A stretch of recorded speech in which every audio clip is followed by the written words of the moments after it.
વિદેશી ઊંડિયામણ કમાઈ આપતી હિલ્સા માછલી માટે 1200 બોટમાં 6000 માછીમારો દરિયો ખૂંદવા રવાના। પાડપુદમાં દેવપોઢી એકાદશીથી નર્મદા નદીને 51 લીટર દુગ્ધાભિષેક કરી 25,000 માછીમારોએ 4 મહિનાની સિઝનનો આરંભ કર્યો। 7 દિવસ નર્મદા સાગરમાં 40 કિલોમીટરમાં રહી સાગરખેડુઓ માછીમારી કરશે। 4 મહિનાની ચોમાસાની સિઝનથી જિલ્લાના માછીમારી આખા વર્ષની મેળવતા રોજગારી મછાર રાજા કિંગ ઓફ ફિશ હિલ્સાને હસ્તગત કરી વિદેશી ઊંડિયામણ સાથે વર્ષભરની રોજગારી મેળવવાની ભરૂચ જિલ્લાના માછીમારોની મોસમનો આજે દેવપોઢી એકાદશીથી નર્મદા મૈયા અને દરિયાદેવની પૂજાથી પ્રારંભ થયો છે। ભરૂચ જિલ્લામાં ભાડભૂતથી નિકોરા સુધીની પટ્ટી ઉપર વસતા 25,000થી વધુ માછીમારોએ રવિવારે દેવપોઢી 11થી મારું નામ સુનિલ કુમાર રાજેશભાઈ માછી છે।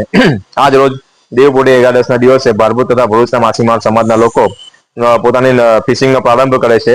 આજ રોજ દેવપોઢી એકાદશી ખાસ દિવસ છે અને આ જ દિવસે નર્મદા નદીમાં દૂધાભિષેક તથા ચુંદડી અર્પણ કરીને સિઝનનો પ્રારંભ થાય છે અને આગલા દિવસે ભજન સંધ્યા હોય છે અને ત્યાં નર્મદા માતાની આરતી તથા ભજન કરી અને બીજા દિવસે એટલે કે દેવપોઢી એકાદશીના દિવસે ભાડભૂતની અંદર આજરોજ 151 મીટરની ચુંદડી તથા 220 લીટરની આજુબાજુ જેવું દૂધ અભિષેક કરી અને માછીમાર સમાજના લોકો પોતાની સિઝનનો પ્રારંભ કરે છે।